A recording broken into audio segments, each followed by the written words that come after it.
Okay, it's 7 p.m., so I'll call the Planning and Zoning meeting of October 12th, 2022 to order. I'll start with the land acknowledgement statement, and then we'll follow that with roll call. The City of Albany recognizes that we occupy the land originally protected by the Confederated Villages of Lishan. We acknowledge the genocide that took place on these lands and must make strides to repay the moral debt that is owed to this indigenous people, specifically the Ohlone tribe. We thank them for their contributions, which have transformed our community and will continue to bring forth growth and unity. The City of Albany commits to sustaining ongoing relationships with the tribe and together build a better future for all that now make this their home. Staff, will you call the roll, please? Yep. Commissioner Reek? Present. Commissioner Wadi? Present. Commissioner Momin? Present. Vice Chair McLeod? Present. All right. I'd also like to welcome our newest member, Sandy Reek, to the commission. Thank you. Yes, welcome. So, ex parte communications, has anyone on the commission received any ex parte communications? Seeing none, we'll move on to the consent calendar, of which there are 4 items. Planning and Zoning Commission meetings, meeting minutes of September 14th, 2022. Design review and parking reduction for a 2-level addition at 1490 Posen Avenue. Design review for a 2-level addition at 1038 Ramona Avenue. And design review for a 2-level addition at 622 Talbot Avenue. Is there anyone on commission who would like to pull any of these items for discussion? No, seeing none. Is there any member of the public that would like to pull any of these items from the consent calendar? And I suppose we have people that are also, viewing remotely that might raise their hand. No? No one online also wishing to. Do we have a motion to, well, let's see, we have, Yeah, if we close public comment on that, I'm happy to make a motion to move the consent calendar as proposed. Yeah, I guess the only exception might be Commissioner Reek was not here for the last meeting, so she would have to abstain from the approval of the minutes, so. Happy to amend that motion then to move the consent calendar with Commissioner Reek abstaining from item 4-1. Okay. And I'll second that. And we have a second. Let's do the vote. Commissioner Momin? Yes. Commissioner Wadi? Yes. Commissioner Reek? Yes. And I'll vote yes as well. And item 4-2, just to be clear, is continued to a date uncertain. So the applicant will have to reapply to have it presented at another meeting in the future. And if there are any story polls up, they need to remain up for, is it 14 days for the appeal period? Okay, great. Let's see, moving on to item 5 on our agenda, announcements, communications, discussion. Before you go on, Vice Chair McLeod, just to make clear, for the people that were here for 1038 Ramona or 622 Talbot, you're all finished. Oh, okay, sorry. Okay. Your project has been approved. Your project has been approved. Yeah. Okay, announcements, communications, discussions. I assume there's none. So we'll move on to public comment. This is for persons desiring to address the commission on an item that is not on the agenda. And please note that each speaker is limited to 3 minutes. And the Brown Act limits the commission's ability to take or discuss items that are not on the agenda. Therefore, such items are normally referred to staff for comment or to a future agenda. Do we have anyone that would like to speak during public comment in the audience or remotely? No hands raised? Not seeing any hands raised virtually. Okay, well, we'll move on to the next item. We'll close public comment. Item number 7, item 7-1, PA 22-051, design review for a second-story addition at 1035 Santa Fe Avenue. Do we have a staff report, please? Yes. Good evening, everyone. Once again, this is planning application 22-051, design review for a second-story addition at 1035 Santa Fe Avenue. I'll do a quick presentation. Happy to answer any questions afterwards. Some background on the property. The subject property is a 4,000 square foot lot with a 2-bedroom, 1-bathroom, 1,302 square foot home built in 1934. City records show minor work done in the property's past, including a garage back in 1931.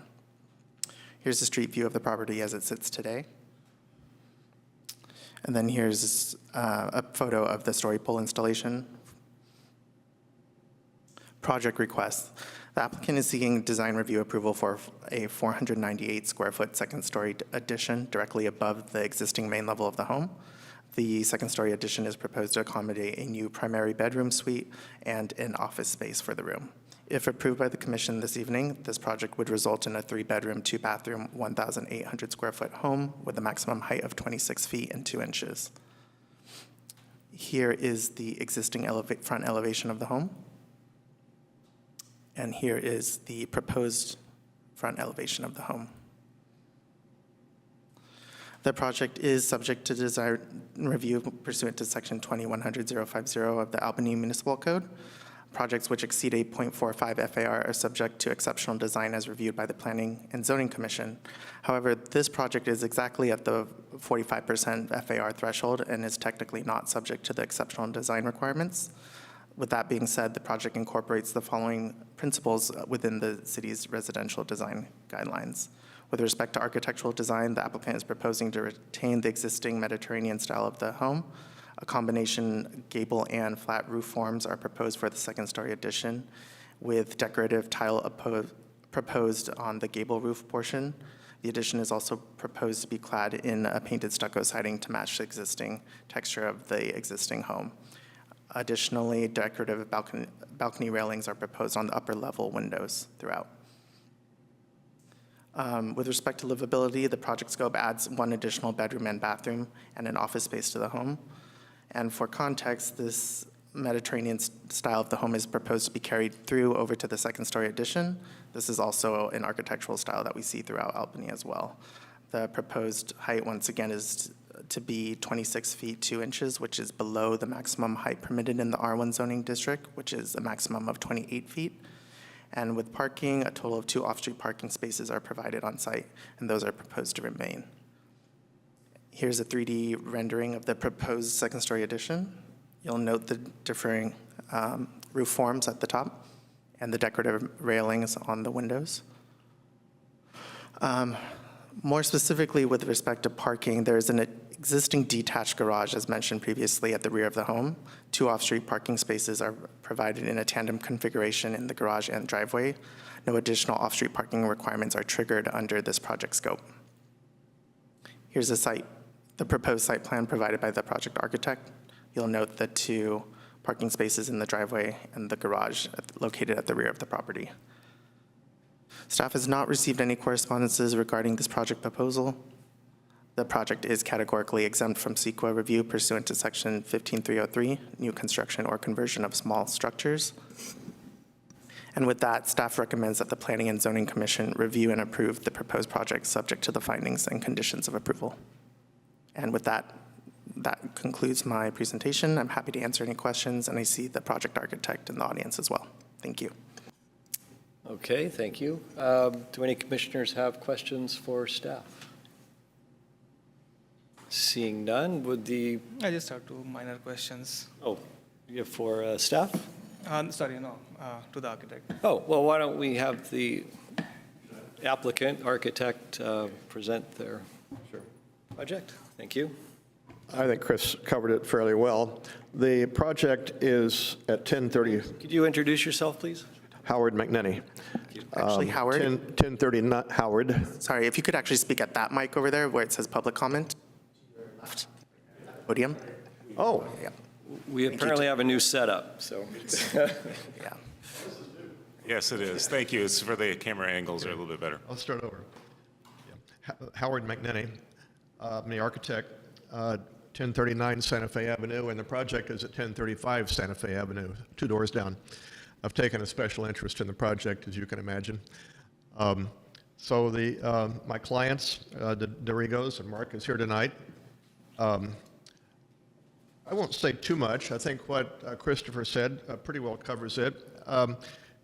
I've always liked the house. We've lived in our home for a long time. It's one of the charming kind of McGregor houses that you see around town with, in this case, a lot of Mediterranean features with the stucco and the red tile roof, the deeply inset windows, the wrought iron, and of course the entry turret, which I really love. There's a few in town, not too many, but this is it's something I particularly loved. So the idea is to add a new master bedroom suite and an office. It's a split level house basically because one of the bedrooms is a half a level up, so it's natural to go up to the second floor for the addition, and in that the stair is already there. So we're extending the stair up. We have the addition on the second floor, repeating some of the same stylistic elements that you find on the original house, including the red tile. It probably will not be actual clay tile. It'll probably be a synthetic lightweight tile. Also a deeply recessed window in front. These walls, the way they're built, they're about 9 inches thick, so I think we can do the same thing that you see in the living room window.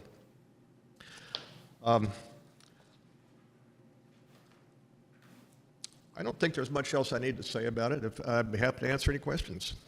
Okay, thank you. Commissioners, do you have any questions? Commissioner Momin? Yeah, I had two minor questions, as I said earlier. I think you answered one of them.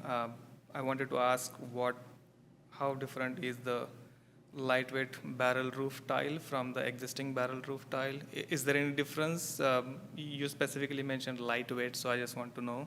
Yeah, I have some if samples. It is the same material, same style. Well, the tile we're adding is up on the second floor. It's nowhere near where you can get close to it. It's going to match. There are a couple of manufacturers that make the material, and there's quite a bit of examples around town. Instead of weighing 10 pounds a square foot, it weighs about 1.5 pounds. And like I said, there's a couple of manufacturers. We'll find the one that most closely resembles. There's a range, at least a dozen colors and textures that they come in. We'll find the one that most closely matches. Okay. And then my second question is, most of your prominent windows are centered on the room, from the outside, on front side as well as back side, but only one window, which is kind of nice window with Juliet balcony on the staircase side, is not centered. Is there any reason for that? If you go to the plan. There'd be an elevation?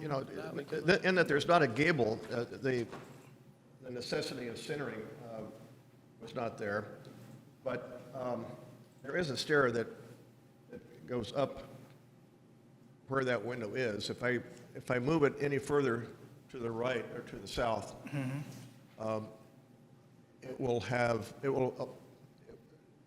there will be less light in the Can we go to the plan, please? in the hallway. So I'm not wedded to its present location.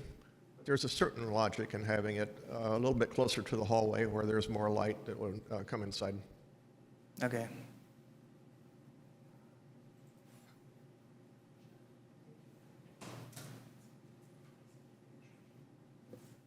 I'd be happy to move it around. I don't think it's a big thing.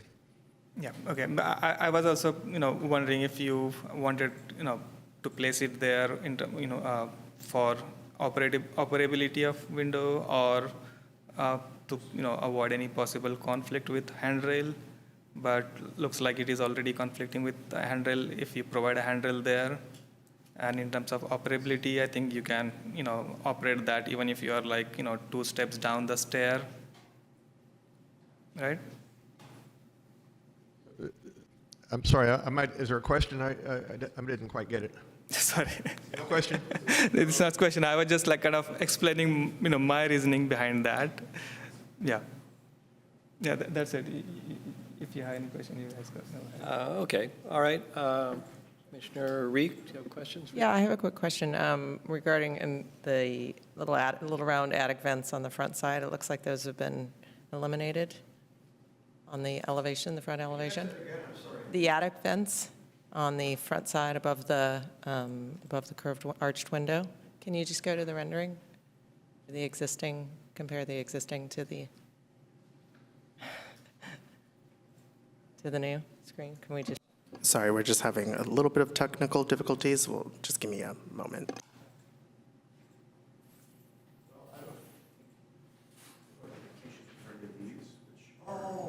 Yeah, the little round protrusions, they're typically attic vents, so if they're, I'm not sure what they are in this, but you've eliminated them, so I'm just curious about that.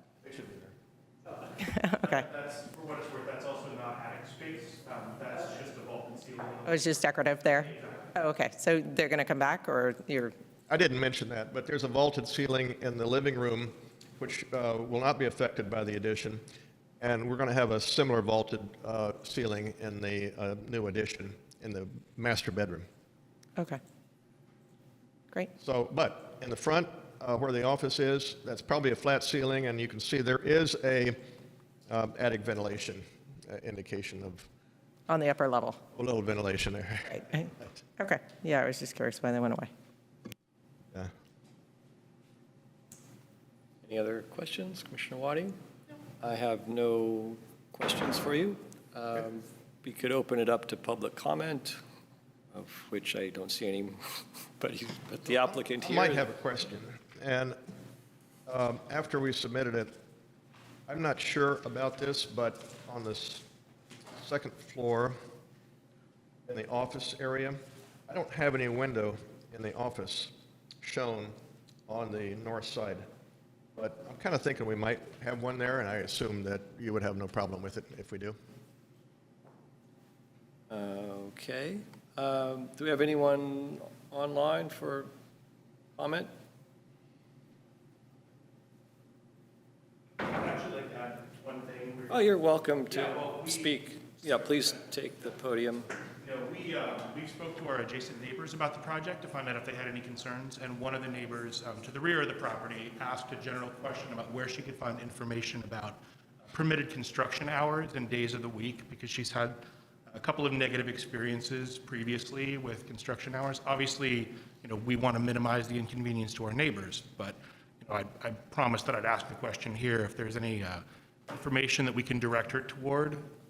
That information would be with the building department across the hall. They have those hours probably online, I would bet. There's an online guide. I imagine that the standard construction hours are 8 p.m. to 6 p.m. Monday through Saturday, and Sundays and holidays, 10 a.m. to 6 p.m. Okay, thank you. 8 to 6, Monday to Saturday, 10 to 6, Sundays and holidays. Correct. Right, and the building department they are the people in charge of enforcing that, or for any complaints, or for information. In fact, I would not expect it to be an issue. Yeah, no, it probably won't be. Thank you. So seeing no more public commenters, and I assume there's no one else online for public comment, I'll close public comment and bring the item to the commission for discussion. Would anyone like to say anything? Yes, Commissioner Wadi? Sure, I'm happy to jump in. So a couple things. First, to answer your question, I would have no issue with the addition of a window in the office on the north side. I think that makes a lot of sense for balancing that upper floor. If you got 3 windows already, and I think that would be done in a very balanced way. So I certainly wouldn't have any issues if that came in as a revision post-commission action. But otherwise, moving forward, I know this isn't subject to exceptional design, but I would actually be willing to make that finding. I think you've done a great job. Again, I always sort of say the same thing over and over when we get these existing McGregor typology to buildings, that I really appreciate seeing sensitive alterations to those buildings and respecting that existing architecture. I do think those are some of our gems in the city, and I love to see those being sort of preserved for another generation's lifetime and adapted to contemporary living. So I really appreciate the fact that you're respecting, the large arched window in the front, sort of making those adjustments with custom windows and doing a sensitively set back vertical addition that is differentiated but respectful of that architecture. High quality windows, recessed windows, all of that. I certainly would, I appreciate the need for sort of a lighter weight tile. I'm always a little skeptical that it matches, so I would just encourage you to, make sure it's as close of a match as possible so it doesn't look like a piece of plastic tacked on up there. I've definitely seen some that do, and I know there's a fine line, so I would encourage you to be judicious in your selection of a more synthetic material. But with that being the only exception, I'm certainly supportive of the project. I also think it's a restrained project. This project could be bigger, adding more square footage over the 0.45, going for that standard, and so I actually think it's a very restrained, well-designed project and would be willing to support it as proposed. So let others speak, but I'm certainly would be supportive of moving that motion. Other commissioner comment? Yeah, I can go ahead if you don't have Go it. ahead. Yeah, so I also like the project in general. I think it is modest addition. Even if you have some unused FAR to be used, you kind of restrain that, as Commissioner Wadi mentioned. I also like the fact that you put the new addition on the rear side so that it doesn't have big impact on the street wall. And also you are maintaining the architectural style, which is good. I like that. But in addition to that, you enhance that by adding those beautiful windows with Juliet balconies. So that I think is a nice feature on the structure, which I think adds a lot to the architectural character of the house. And also the fact that you are using tile on the new addition on a large roof, that is also, I think, a good feature. I just have one minor comment in addition to the one that I mentioned, that W10 window. It would look nice because all of the windows on the front side, most of the prominent windows are centered. Just this one is kind of off-centered. So if you can manage that, putting it on center, that would be great. Also, I think that mass, the staircase mass, I think it's too close to the eave of the roof. If we can get to the 3D view, can we see that?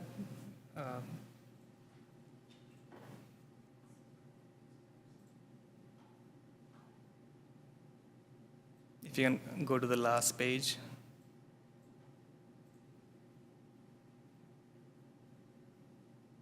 Yeah, I thought that the staircase mass is too close to the eave of the new roof.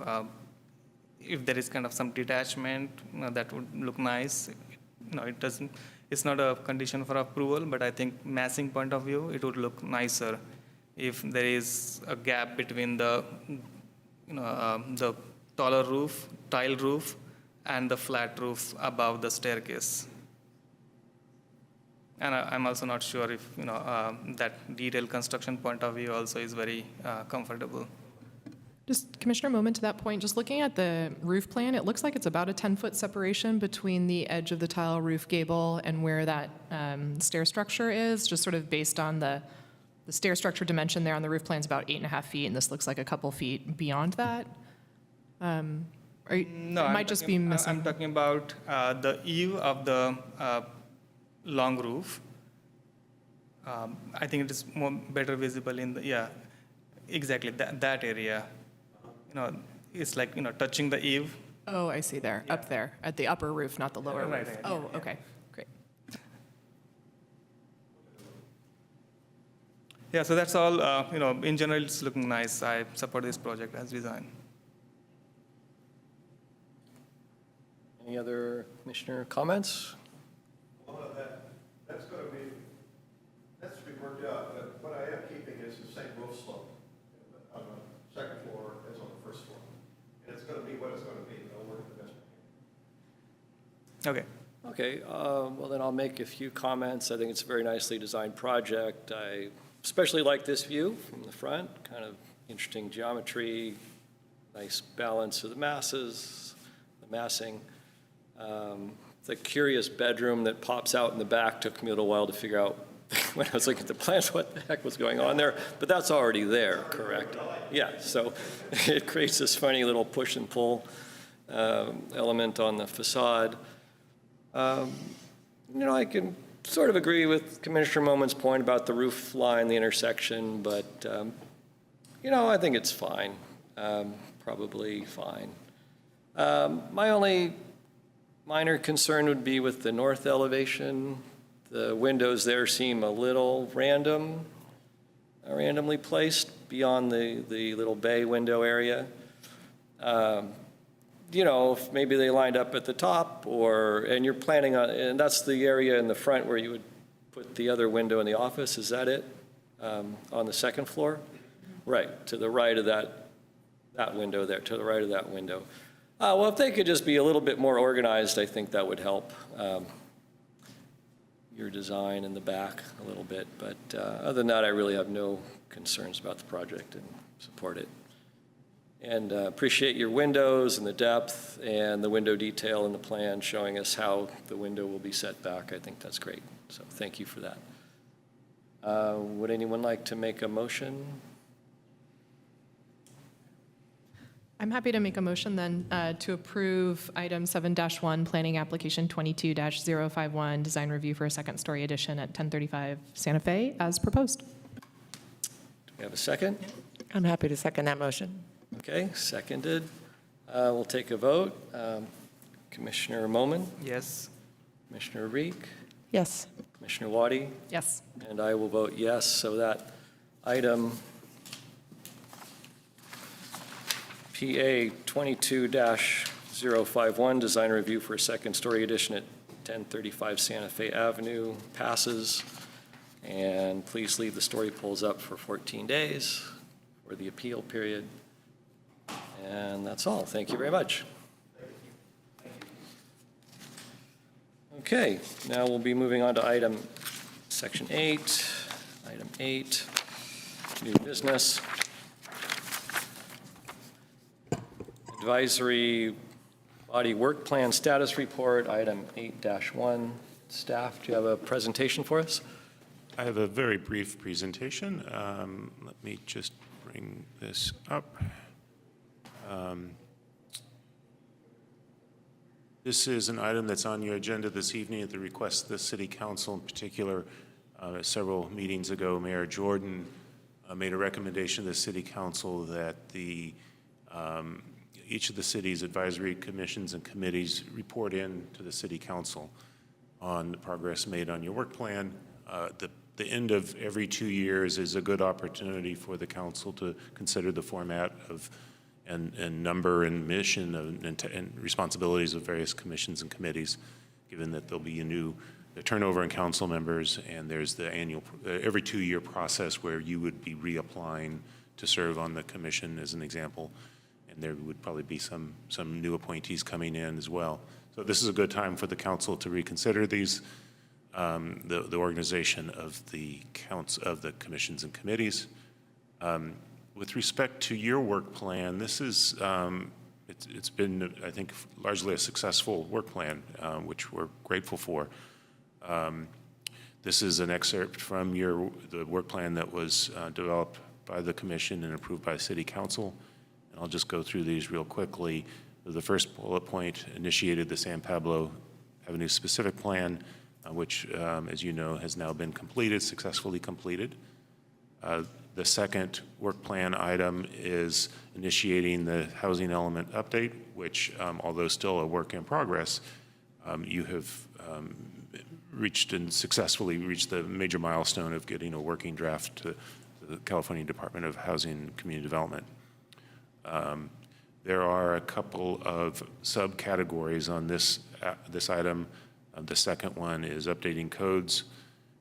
We'll talk a little bit more about that. I think with changes in legislation, there will be some code work for the commission to do in the coming year. And then preparing a policy and related CEQA analysis for Measure K ballot measure. That too is something that we're starting to work on and we'll be bringing to you early in the year. And it's associated with the housing element, since that is our vision at the moment is that the housing element CEQA review would include a policy to place Measure K on the ballot. Of course, that has to be reviewed by you and the City Council, but that's the current idea. And the third bullet point is approval of the 207-unit mixed-use project at 540 San Pablo. That also is a successful completion of the work plan item. That project was approved. We're working with the developer now in plan check, working through the details of that project. So I think that our recommendation is give us feedback on if you have any additions or corrections you want to have to the status of this. Otherwise, one of the members, probably the chair or vice chair, but you can decide who would be the representative for the council, or to represent the commission at the council, should plan to attend one of the meetings in November. Don't know exactly which one at this point in time, but we'd be communicating that to you and be able to speak to the work that's been completed and the future work that's planned for the rest of for 2023. So I'll pause right there and see if you have any questions or comments. Any questions or comments? Yeah. Commissioners? Can I? Commissioner Moment, go ahead. Yeah. No, so what you have included is the identified initiatives, for the current plan, right? Work plan. So when you mentioned that we might discuss that in November, would you be like preparing a draft status report and we would discuss that, or?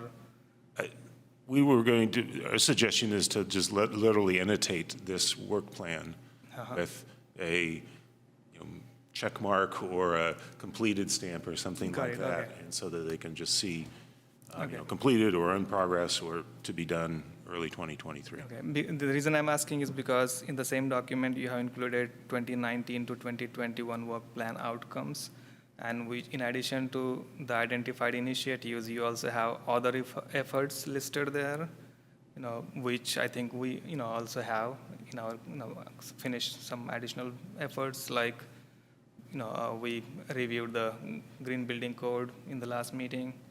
We also reviewed the parklet design guidelines, and then we also reviewed one big project on Solano Avenue, 1600 Solano.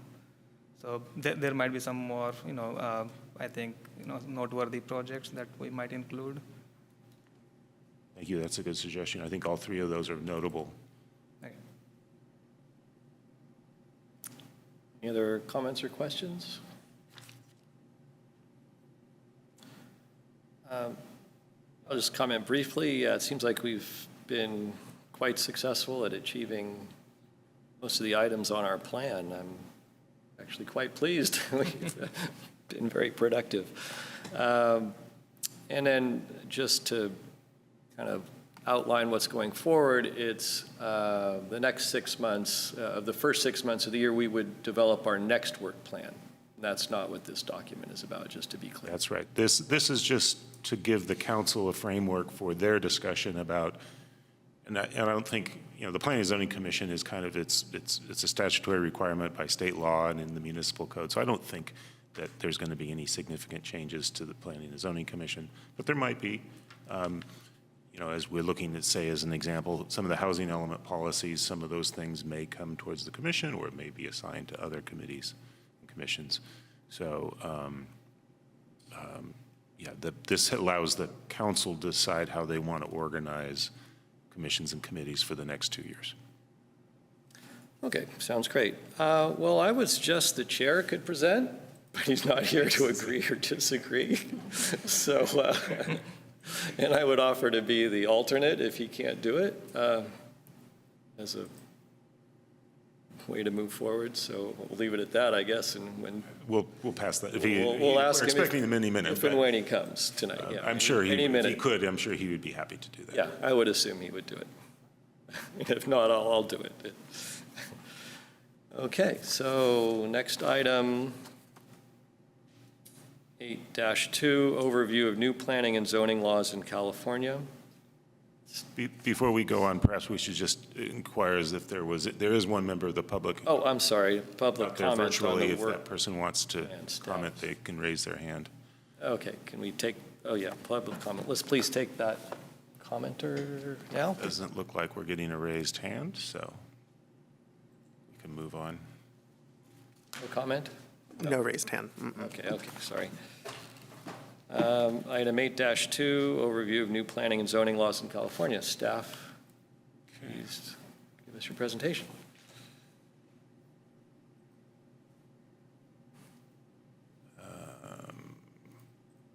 Bear with us here. This is,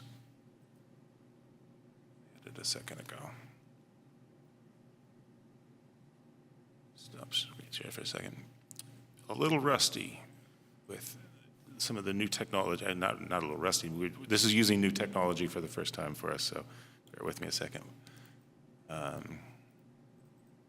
Oh, there it is. Okay. There we go.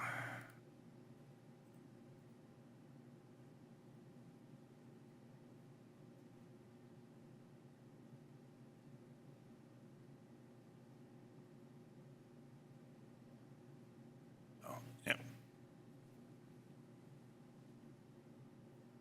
There we go. So I'm going to start this presentation with a graphic that shows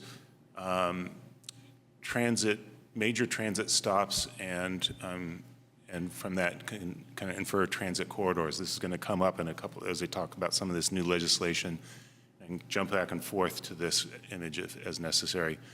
But let me just explain what you see here. The top half circle that was intended to be blue, but is showing a little bit purple, is the half a mile from the El Cerrito BART station, from the fare gates of the El Cerrito BART station.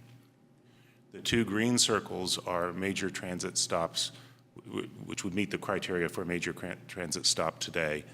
Solano and San Pablo, where the 72 buses and the 18 cross, and then at San Pablo and Monroe, where the 72 buses and the 52 cross. And those are 15-minute 15-minute cycle bus services during peak hours. The purple circle is a half mile from the intersection of Colusa and Solano, and this is at the moment not a major transit stop. It would normally, pre-pandemic, it's where the 25 and the 18 would cross. I don't recall how the frequency of the 25 line was, but it's possible that was on a 15-minute headway as well. So that might be when the 25 line, presuming that comes back online with AC Transit, that might also be a major transit stop, or it might not. Don't know, but I wanted to represent that on this just so and the other thing to note is AC Transit is studying their whole network, and we could be seeing some proposals to change service. I doubt we'd see any changes on San Pablo Avenue, but perhaps the 18 or the 25 or the 52 might be modified in some way. Jeff, just a quick question on that. Is there any eligible bus service on Gilman that meets those headwinds that would cross over with some radius into Albany? It does, but it's already duplicated by the Monroe and San Pablo Got it. intersection, so it doesn't add any new areas to speak of. At the very bottom, you just see just a little sliver of a circle at the very bottom. That's a half mile from the North Berkeley BART station, so it doesn't quite reach into Albany. So this is a presentation prepared by a consultant that's actually being paid by the Association of Bay Area Governments, and is basically a resource to to Alameda County cities as we're preparing our housing element, and they were kind enough to prepare this proposal, this presentation. So I'm using their presentation. Consulting firm is Urban Planning Partners, to give them full credit. And I'll run through these pretty quickly. These are complicated pieces of legislation, and I will have to admit, I've read summaries of them and kind of glanced at some of the definitions, but they total, many of these pieces of legislation total dozens of pages and kind of hard to absorb all at once. But the legislature has been busy, and it's having some significant impacts, will have some significant impacts on what happens in Albany. It's in 5 categories that I'll run through here one at a time.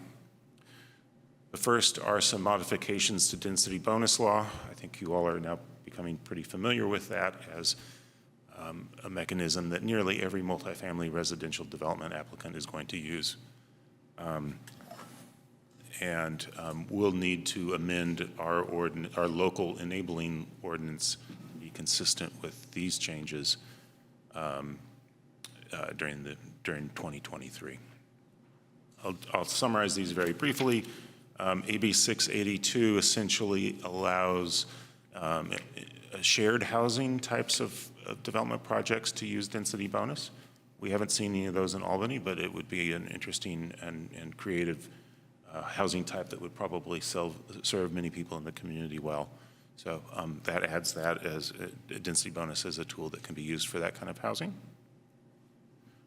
AB 1551 essentially reinstates a provision of law that expired at the end of last year regarding the use of allowing commercial developers to use density bonus under specified conditions. There may be some technical changes to that, but largely, as I understand it, it reinstates an existing law or previously existing law. And then AB 1551 is a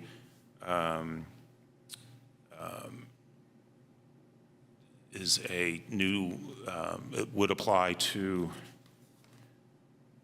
excuse me, that's the continuation of what I just mentioned, the continuation of an existing law. The third new density bonus law of note is AB 2334. And this is a complex piece of legislation. There's really 2 parts to it. This slide mostly speaks to what would happen if we had a 100% affordable project come in, and there are some, essentially allows a 100% affordable project to get even greater density bonus than already allowed under state law, adding, as you can see on the slide, 3 additional stories or 33 feet in height, and modifying any sort of limitations that the city might attempt to put on that. The other part of this, and it's not really highlighted in this slide, but there is some sections in this legislation that more precisely describes and defines what a base project is. And again, if you remember, this kind of came up with the 1600 Solano project, is exactly what's the base, and from that base, then you can add that density bonus. I haven't completely absorbed how that might change, say, the processing of that application, but in the future, if we and when we get additional multifamily housing, we will probably use this legislation and rely on this legislation for clarity about what exactly is a base project. I will note that this legislation prohibits the city from imposing parking standards on 100% affordable housing projects. There's another piece of legislation that I'll get to in a few moments that essentially does the same thing. So there's some duplicative efforts in various pieces of law. The next section of legislation relates to streamlining the projects and changing and essentially making some projects approvable by right rather than coming to the commission for a discretionary decision. And AB 2011 is the most significant one. The most, essentially, I would imagine most multifamily housing project applications in the future will use this legislation to 4% of the units to be set aside for lower income households. We already require that in our inclusionary housing, so that threshold is already met. The other requirement is that the contractor use prevailing wage, pay the construction workers prevailing wages. That is often the case in this area, part of the Bay Area anyhow these days. So that may not be a significant limitation on the application of this. There's a series of kind of complex criteria in the box to the left, basically summarizing it. I think most of the parcels in Albany probably meet these criteria. They're less than 20 acres. Our districts, our commercial districts, our multifamily districts are considered commercial zones, by the way it's defined in the legislation. It's an urban area, so forth. So I think most of these applications will comply with this. What it does, and I will direct you to the footnotes first. The item down here, this footnote, hard to read on the screen, footnote 1, down here where it says if within a half a mile of a major transit stop, minimum density is 80 units per acre. So if you recall that the map I showed you at the beginning, San Pablo Avenue is essentially covered by this half mile from a major transit stop if you include Solano and San Pablo and Monroe and San Pablo. So that's really the driving factor here is projects could come in at 80 units an acre in those areas. The other aspects of this are maximum height limits. These are fairly restrictive, so I don't know how you could get to an 80 unit an acre project with 35 feet, so there'll still be some density bonuses and still people using our new San Pablo specific plan for height of buildings. And then, so this under this legislation, it says 35 to 45 feet, but our new regulations allow greater heights already. We also allow a greater density already. So the main thing in this legislation is the 80 units per acre all the way up and down the corridor, as if I'm reading this complex piece of legislation correctly.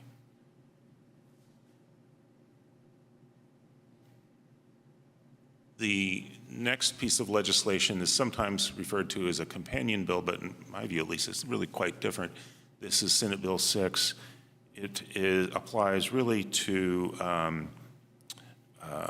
just about any project, but it specifically requires that the developer use a contractor using skilled and trained workforce, which is basically saying it needs organized labor contractors, and that may not be utilized as much as prevailing wage. That's generally considered a little bit more expensive construction than prevailing wage. It does know, as you can see, it talks about this being allowed. If the development is using skilled and trained workforce, then approval of the project is not discretionary. We still have our objective standards and so forth, but the expedited process would apply. Hard to say whether we would be utilizing this particular legislation or not. I just don't know. The next one will be of particular interest. This is AB 2097, and this gets to parking requirements. So this legislation prohibits us from imposing minimum parking requirements within a half a mile of a major transit stop. So again, that San Pablo corridor is essentially, I think at this time maybe I'll go to that map to highlight this. Oops. Too fast. So this shows, everywhere in the green box would basically, we will now not be able to impose minimum parking requirements on new residential development. And depending on whether or not we consider that the 25, AC Transit 25 line and 18 line as a major transit stop, this section of the city also would be subject to that. I think this raises the question, there are some small gaps that are not within a half mile of any of these radiuses, and I think it raises the question of whether we kind of proactively incorporate these parking requirements citywide, since, you know, well over a majority of the city would be mandated to do that anyhow for new residential development. I know that's something that the commission has talked about wanting to explore soon, and I think this precipitates that exploration sooner rather than later. Jeff, a quick question. Does that parking requirement or no parking minimums only apply to multifamily? Or would that be single family too? It'd be single family as well. Okay. And then that may get to the question of, if we're not requiring it for new construction, why are we requiring it for home additions? Which is something that we've wanted to talk to you about anyhow, since we generally, when we do have a requirement and it can't be met, you're waiving it 99% of the time. So I think the time has come. If it wasn't already here, the time has certainly come to have a discussion about just taking residential parking standards out of the book. And the state legislature has largely done that for us here already. I'll go up to that bill one more time. I think that's the main part of that. Next, I want to talk a little bit about ADUs. We're processing a lot of ADUs, continue to process a lot of ADUs. I don't know, Christopher, if you got a sense of the rate of these days, but since from you it's the same as always. Yeah, in fact, many of the ADUs are subject to a building permit only review process now, so planning division doesn't even see them until plan check. But we have a pretty consistent rate of ADU applications. So there are two things in this legislation worth noting. The first one, AB 2221, basically forces us to allow a 800 square foot ADU somewhere on the property. And if need be, that can be in the front yard setback. Our general approach to these when this has come up is to try to get them into rear yards. But if for whatever reason that's not practical, then this legislation requires the city to allow it in the front yard. Quick question on that. If there is space for an 800 square foot at the rear yard, would the city be able to say, put it in the rear yard, not the front? Is it only when there's no other location? Or is it just choose your own adventure for the homeowner? Our interpretation is that it precludes, it's only if something else precludes it. So I think where we could have a gray area is if there's a garage and a potting shed and something else and you can't quite fit it in. Are we going to make people tear something out? I don't know. We haven't crossed that bridge yet. I think we've only gotten one inquiry about a front yard ADU so far. Isn't that right? Yeah, that's correct. Under our current ADU code, we did get one inquiry where someone was proposing in the front yard setback, and we prohibited that because there was physical space in the rear yard which could accommodate an 800 square foot ADU. And, excuse me, that would be could be a detached ADU, 800 square feet in front, or could be attached as well? It could be attached, yeah. So it could be integrated into the existing structure, so, okay. In some respects, this is duplicates Senate Bill 9, which was passed last year, that allows people to subdivide their property and allows, again, we're required if somebody's doing that to accommodate an 800 square foot. In that sense, I think they use the terminology duplex, but it essentially be the same thing, if I'm right about that. Correct me if I'm wrong, Christopher. Yeah, I think that sounds right. But yeah, something we definitely will be looking into in greater detail. The second one here is Senate Bill 897. This does two things. First of all, increases the allowed height to 18 feet for an ADU, a detached ADU. Currently it's 16 feet. That's correct. Mm-hmm. So a little bit, it makes it a little easier to get a two-story ADU in, and with a nicer roof form. The second part of it is for an attached ADU, it can go to 25 feet. Presently, the way the code is written, you can go to 25 feet only if the main structure is, you can go no higher than the main structure. This legislation doesn't make that connection anymore. So theoretically, you could have a single-story main structure, main home, and a 25-foot ADU someplace. But then the maximum area would be 800 square feet. I don't know that this bill had a maximum area limitation. So we've seen some that are more than 800 square feet. Yeah, typically, if you cannot comply with the underlying zoning district's FAR lot coverage and other site regulations, then you default down to 800 square feet. There's nothing in this that I've seen so far that indicates that it's increasing that minimum area threshold. Now, one of the things that's important about this legislation that's different than the other pieces of legislation, this legislation talks about a high-quality transit corridor, not just the transit stops. So we could, again, if we had, it only applies in this half mile, but if it certainly covers everything on San Pablo Avenue beyond Masonic, and then if we include that 1825 intersection, the two bus lines intersection as a major stop, then that could essentially cover nearly the entire city. In which case, again, we might want to think about this and just say, look, let's make this standard citywide, whether or not you're within a half mile of a transit corridor. We'd be excluding a small percentage of the city's residential areas from that for, I don't think, any particularly unique reason. A couple of other things. This is a bill that AB 2295 allows school, in our case would be, the school district to use their property for housing development. And theoretically, that's possible. They have a couple of properties that are not highly utilized at this point, one on Solano Avenue and one up on Jackson Street with the I keep on calling it Vista School, but it's the child care center now. Yeah. So those are, they're utilizing those properties now, but not to probably their highest and best use. So theoretically, they could use this legislation if they wished. That would be at their initiative.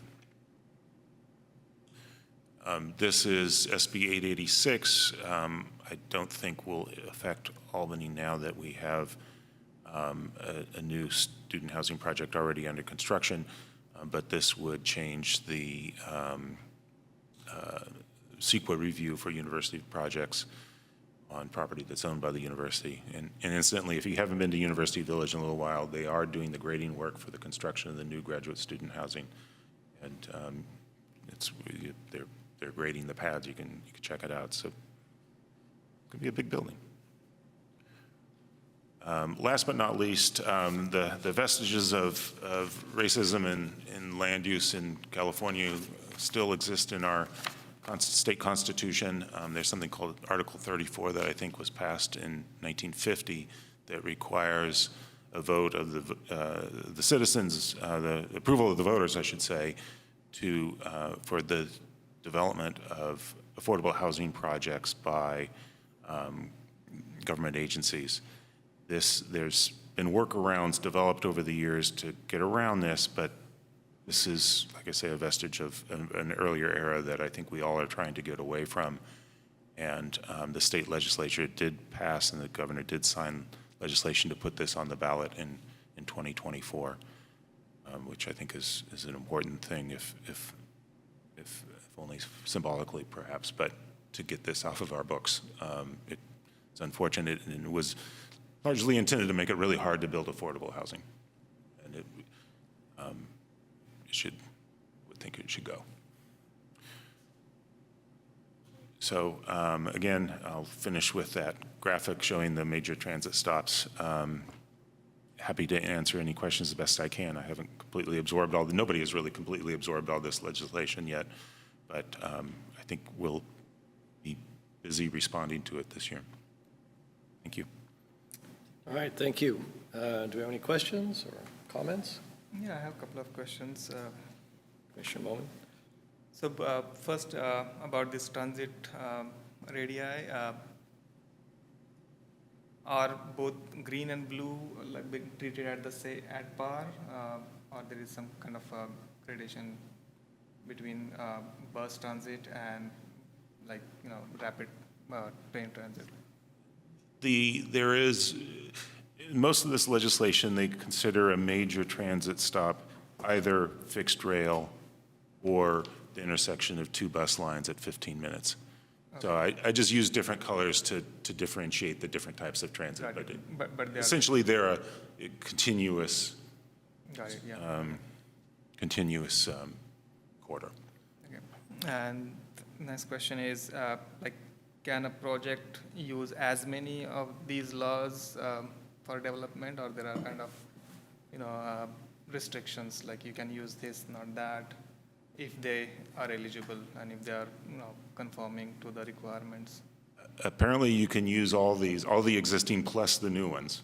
Okay. So our ability to regulate multifamily residential development is, for better or worse, and I think there are pros and cons about all this, of course, but it's becoming very limited, Okay. particularly if there's affordable housing elements in it, which we already require, so. Yep.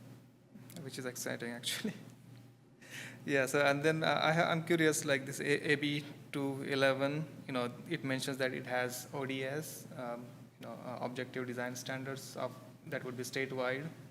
And so if, a project in, like, let's say, San Pablo Avenue specific plan area uses that, and we have objective design standards already, formulated for specific plan area, how would they work together? I think I misspoke. We can use our objective design standards. We can use, okay. Yes, so if a project came in along and it was, I'll stop the screen share here. If it, if a project came along that complied with and met the criteria, it would be a ministerial review, which means that city staff would review it rather than bring it to you for a discretionary decision. We would apply the standards that you've approved. Okay. And incidentally, when these big projects come along, even if there's not a formal public hearing, we would strive to have some community engagement, as we did for the Saha Affordable Housing Project a few years ago. We wouldn't just do this as a big surprise for everybody. We'd try to figure out a way to keep people in the loop. Okay, so, in light of all those, design standards that AB, I think, was that 2334 or 2011, that specifies the maximum of 2011, that specifies the density within half-mile radius of major transit stop, and then there are other concessions and all that.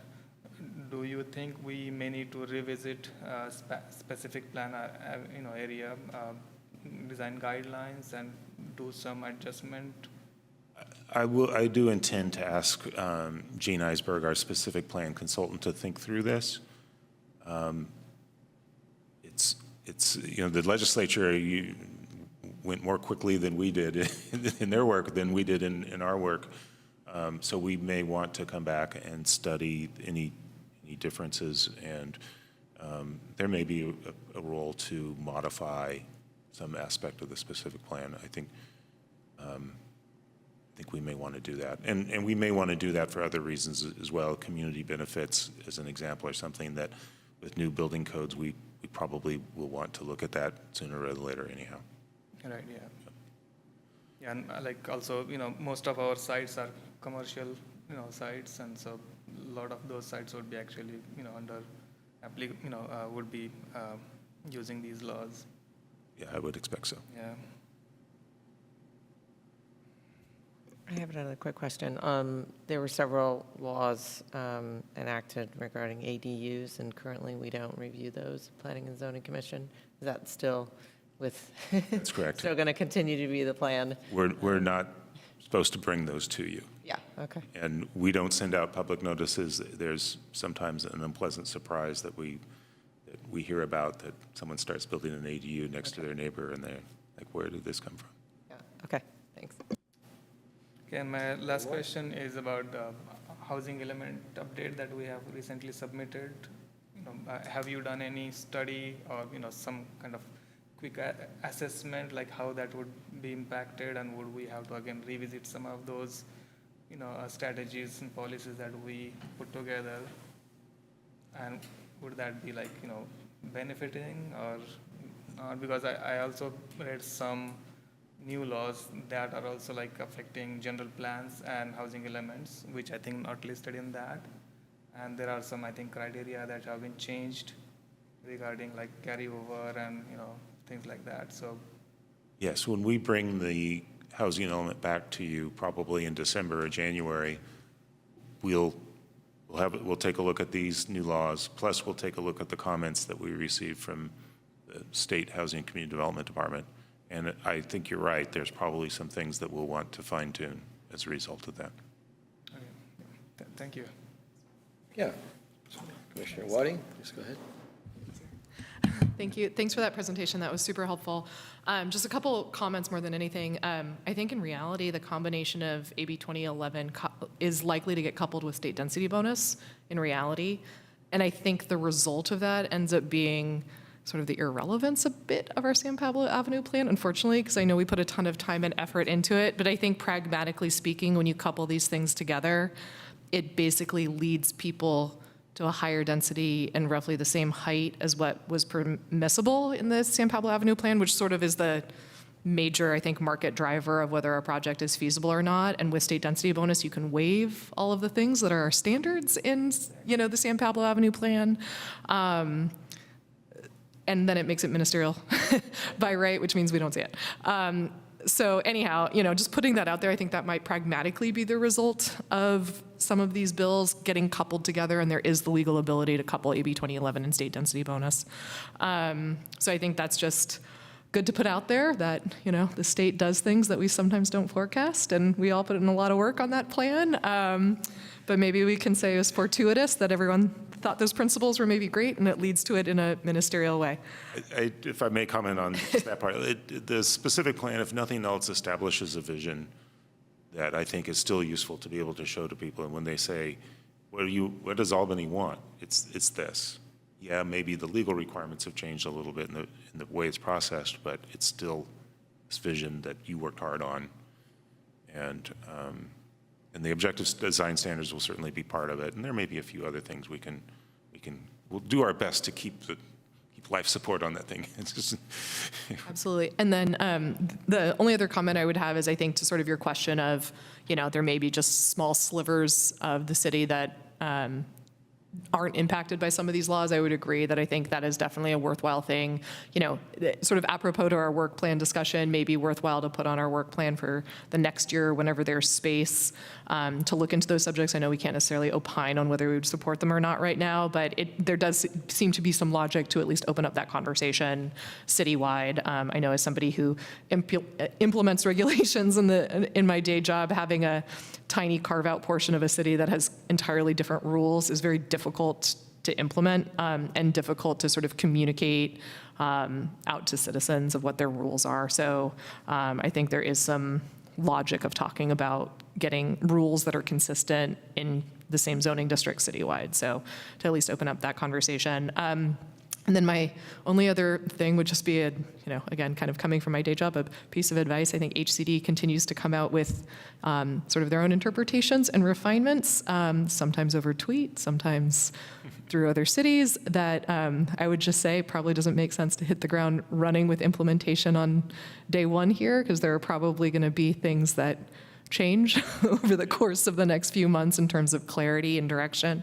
But I think, if anything, the results of these bills that have recently been signed as it relates to our housing element will likely lead to a greater ability for us to meet the goals that we've outlined in our housing element and our RENA allocation. I don't think there's necessarily a need to reevaluate the principles, but we may be pleasantly surprised that different sites end up becoming feasible for development that maybe we didn't anticipate in our sites analysis or something like that because of the combination of these bills. So I think, if anything, it's just leading us to greater compliance with the mandates that a state has set forward in terms of housing production. So all of that to say, thank you for the update. This is helpful. I'm sure there's still many moving targets, so it's great. I'd just like to add, one more thing to that. Like, this, host of new laws would surely help, meeting our RENA, but I'm not sure if it would, negatively affect our, requirement for inclusionary housing, because if, using density bonus by providing inclusion housing, is not that attractive, compared to these new laws, people may not, go with that. And so we might have to, see if these new laws would, impact us in terms of our, I think, potential of creating more inclusionary housing through specific plan area. I think you're making a good comment that and I believe we've talked about that briefly, that we should also explore our inclusionary housing requirements in light of all these new changes. That's a good observation. Well, I would agree with everything I've heard my fellow commissioners say, especially if we have small carve-outs that are, kind of a minority geographically of the city. It doesn't make sense to have two sets of regulations, and the space that's left over is completely bizarre once you carve out the transit zones. So, to be consistent and avoid sort of side-by-side arbitrary differences, that practically speaking, everybody is within walking distance of San Pablo and walking distance of BART. It's just a practical matter. That if you're a half mile or you're 5.5 miles away, I don't think it really makes a difference. So, I think we should be consistent across the city. And I would support looking at the inclusionary requirement, which I think we've stated in the past, looking at higher percentage. Because essentially, developers are getting the state density bonus law anyway by meeting our standards, so I think we could raise that. And then I'm sure these changes will lead to more potential housing sites. I mean, it seems pretty obvious. So if that works in our favor for hitting the RENA targets, when we actually could figure out what they are and where they are and count them, that's another story. That's another long job for Mr. Miller, I suppose, to try to apply all these things. But going back to San Pablo's specific plan, I think it was good that we did it anyway, because it does establish kind of a community expectation, and it allowed people to discuss the ideas of housing and transit and all that, and come to kind of a broader city-wide consensus on what we want as a vision for San Pablo. So I think that's been very useful. Whether it is superseded to the most degree, I don't know. We'll see how that goes. But I will know we have a few members of the public out there that may want an opportunity to address the do you have commission. any public comment on this issue? Anyone? Including Chair Pilch, who is participating if he wishes as a member of the public, since he's not Okay, here. well, let's allow Chairman Pilch his 3 minutes. Knows he may be on the road. I don't know. I don't know. Well, do you have anyone's hand raised? If anyone wants to make a public comment, please raise your hand.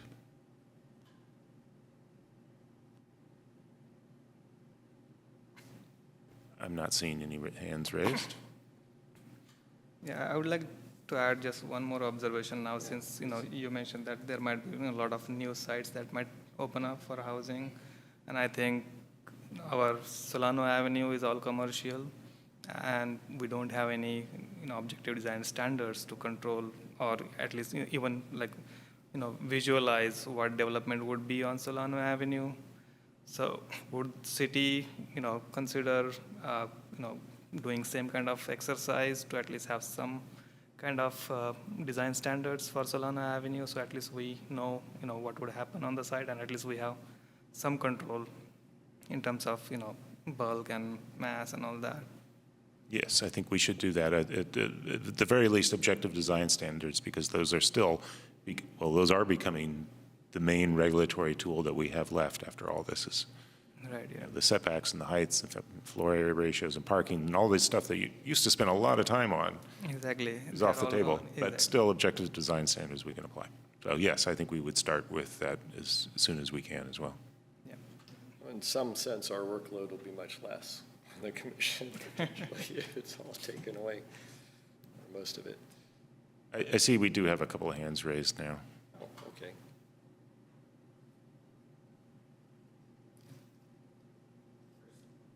First speaker is actually, hold on, Nick Pilch. You can speak. Okay, can you hear me? Yes, we can.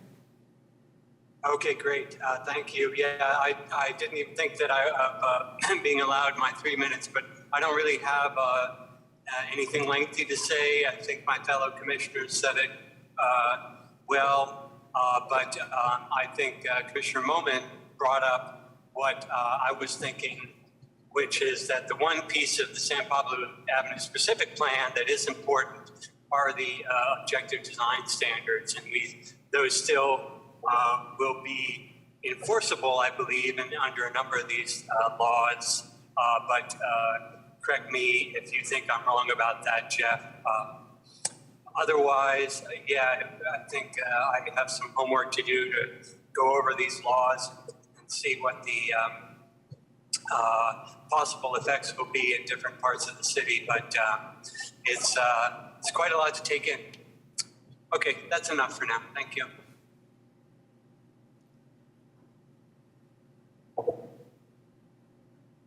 Okay, next speaker is Jeremiah. Jeremiah, you have 3 minutes starting now.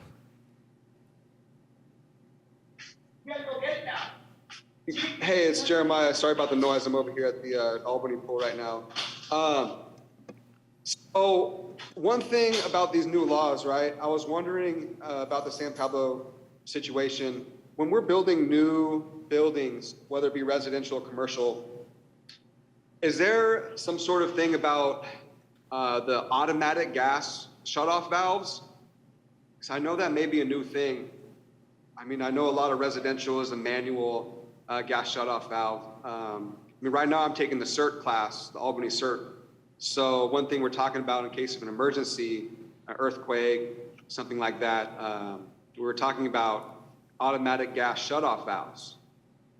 And so I think that would be something great to include. I don't know if that's a new law or a new policy. I'm not sure if we touch basis on that, but I just want to raise awareness that if we're going to be doing new buildings, we might want to incorporate that automatic gas shutoff valve, just in case there's gas in one of these buildings. I know we're trying to do all electric, right?